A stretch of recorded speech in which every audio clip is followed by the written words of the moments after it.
good day for everyone who is watching right now. So, today we're gonna tackle about the cell theory. First, the cell theory was postulated by Schleiden, Schwann, and Virchow. And the cell theory is composed of three tenets. First is the cells are the smallest and the most basic unit of the structure and functions of organisms. So it means that number two, all organisms are composed of cells. And number three, cells arise from pre-existing cells. That is a very self-explanatory thing. So we have two types of cells. The first is prokaryotic, the second is eukaryotic. And inside the prokaryotic, there are two major types of prokaryotic cells, which are the archaea and the bacteria. And in the eukaryotic, we have eukarya or the Homo sapiens or the H sapiens. We have identifications and classification of cells. The first record of seeing a cell and identifying it was belong to Robert Hooke. Then all cells are uh, shares a common structural features. First is the cell or the plasma membrane. The cells or the plasma membrane are the outer boundary of the cells, which separates the contents from the environment. And the plasma and cell membranes are varies based on its composition. The second is the cytoplasm. The cytoplasm is a gel-like substance that constitutes the cell internal environment and holds all the structures components of the cell.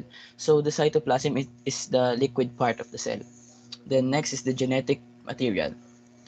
The genetic material, deoxyribose nucleic acid or the DNA is the genetic material which holds the information for cells activities and its functions. So we often use DNA to know if the two organisms are related to each other. Then fourth is ribosome. Uh, it is the structure that manufactures proteins which are needed for a cell function. And also, ribosomes have two main functions, decoding the message and the information of peptide bonds. These two activities resides in two large ribonucleoprotein particles or the RNP of unequal size. Uh, and also, we should not forget also that cells can differ in number, size, components, and composition. And just like I told earlier, that based on structural differences, cells can be classified as prokaryotic and eukaryotic. So, let's talk about prokaryotic cells. Prokaryotic cells are cells that are the earliest and most primitive.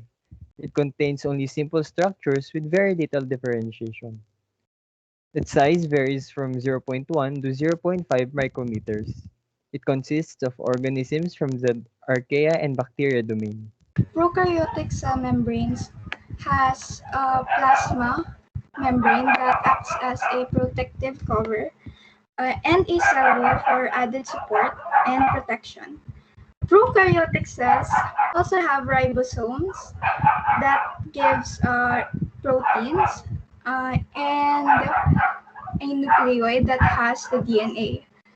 They also have the flagellum, which helps them for moving, which helps the cells for moving, and a mesosome, which are folds of plasma membrane where the electron transport system is located. The nucleoid is the region of the cell where the DNA is present. Meanwhile, the plasmid are small independent loops of DNA which are separate from the chromosomal DNA found in the nucleoid. Prokaryotic cells are small because it has less DNA to create the proteins needed to make an ultra-efficient membrane. So, the cells can reach a size where they can no longer import the number of nutrients they need for the volume of cytosol they contain. This is known as surface area to volume ratio limit. However, bacteria are much larger than viruses because they are actively carrying out the biochemical reactions of life within their cells. We will now talk about eukaryotic cells. A eukaryote or eukaryotic cell is an organism that possesses a clearly defined nucleus. It also contains membrane-bound organelles such as what I've said, a nucleus, mitochondria, and an endoplasmic reticulum. The eukaryotic cells are found in plants, animals, fungi, and protists. They generally have a nucleus, an organelle surrounded by a membrane called the nuclear envelope, where DNA is stored. The difference between the two types of cell is that prokaryotic cells have no membrane-bound organelles. This means that the processes that usually happen in organelles take place in the cytoplasm. The DNA in prokaryotes is circular, whereas DNA in eukaryote is linear and arranged in chromosomes. Examples of eukaryotic cells are plant cells, animal cells, protocells, and fungi cells. Their genetic material is organized in chromosomes. Why eukaryotic cells are important? It plays a critical role in the recycling of nutrients by decomposing dead organisms and allowing nutrients to be reused. The ability to maintain different environments inside a single cell allows eukaryotic cells to carry out complex metabolic reactions that prokaryotes cannot. Also, eukaryotic is important for many metabolic processes.